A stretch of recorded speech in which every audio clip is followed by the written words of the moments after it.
दोस्तों, आज की कहानी है पति पत्नी और वो पति अभी नहा ही रहा था कि तभी फोन पर मैसेज टोन बजी।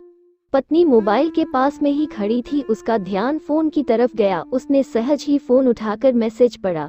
हाय, गुड मॉर्निंग डियर। किसी बेबी का मैसेज था। पत्नी सोच में पड़ जाती है कि अब ये बेबी कौन है। तब तक पति भी नहाकर बाहर आ चुका है। पत्नी उसे किसी बेबी का मैसेज आया है बताती है।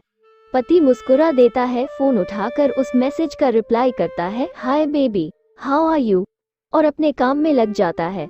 इस रिप्लाई को भी पढ़ती है। अब हर पल पत्नी के दिमाग में यही विचार कौंधता रहता है कि यह बेबी कौन है। शाम को पति घर आता है। पत्नी उससे पूछती है, ये बेबी कौन है। पति जवाब में सिर्फ मुस्कुरा देता है और फिर से अपने काम में लग जाता है। 2-3 दिन बीत जाते हैं। उन विचारों ने अभी तक पत्नी का पीछा नहीं छोड़ा था और फिर से पति के मोबाइल पर फिर एक बार बेबी का मैसेज आता है, आज तो मिलोगे कि नहीं, तुम्हारी बहुत याद आ रही है। इस मैसेज ने आग में घी का काम किया। पत्नी का शक और भी ज्यादा पक्का हो गया। बीच बीच में ऐसे मैसेजेस का आदान प्रदान होता रहता और पत्नी के मन में शक की जड़ें और गहरी होती गई। पति पूछने पर भी जवाब में सिर्फ मुस्कुराहट के और कुछ नहीं कहता। ये शक गुस्सा बनकर तब ज्वालामुखी की तरह फट पड़ता है जब एक दिन उसे अपने पति की जेब में सिनेमा की 2 टिकटें मिलती है। पत्नी अपने पति से बहुत झगड़ती है। पति उसे समझाने की कोशिश करता है लेकिन वो कोई भी बात सुनने को तैयार नहीं है। पति को भी उस पर गुस्सा आ जाता है और यह झगड़ा और भी ज्यादा बढ़ जाता है। गुस्से में पति घर से बाहर निकल जाता है। पत्नी का गुस्सा पति से कई गुना ज्यादा है। तुरंत वो अपना सारा सामान पैक करती है, एक चिट्ठी लिखती है कि मैं मायके जा रही हूँ हमेशा के लिए, और पति का घर छोड़कर चली जाती है। गुस्सा शांत होने पर जब पति घर आता है तो चिट्ठी पढ़कर उसके होश उड़ जाते हैं। 10 दिन बीत जाते हैं और गांव के उस घर पर डोरबेल बजती है जहां पत्नी रहने चली गई है। पत्नी दरवाजा खोलती है। दरवाजे पर 10 साल की एक छोटी बच्ची हाथों में चिट्ठी लिए खड़ी है। वो पत्नी को वो चिट्ठी देती है। बच्ची से वो चिट्ठी लेकर पत्नी चिट्ठी खोलकर पढ़ती है, डियर वाइफ, जिस बेबी की वजह से हम दोनों में इतने झगड़े हुए और तुम हमारा घर छोड़कर यहाँ चली आई, यह बच्ची जो अभी तुम्हारे सामने खड़ी है वो वही बेबी है। अनाथ आश्रम की एक प्यारी बच्ची इसी के साथ में बातें करता था, सिनेमा जाता था। पहली बार जब तुमने बेबी के बारे में पूछा था तो मैंने जानबूझकर तुम्हें नहीं बताया था। सोचा था थोड़ा मजाक करता हूँ, देखता हूँ तुम कैसे रिएक्ट करती हो, लेकिन मैंने ये कभी नहीं सोचा था कि तुम्हारा शक इतना बढ़ जाएगा कि तुम घर ही छोड़ दोगी। हाँ, सबसे जरूरी बात ये तो बेबी है वो किसी और की नहीं बल्कि तुम्हारी ही बेटी है। रुको, अपने आप को संभालो और आगे की बात ध्यान से पढ़ो। हमारे शादी के 2 साल पहले की यह बात है। तुम अपने कॉलेज के लास्ट ईयर में थी।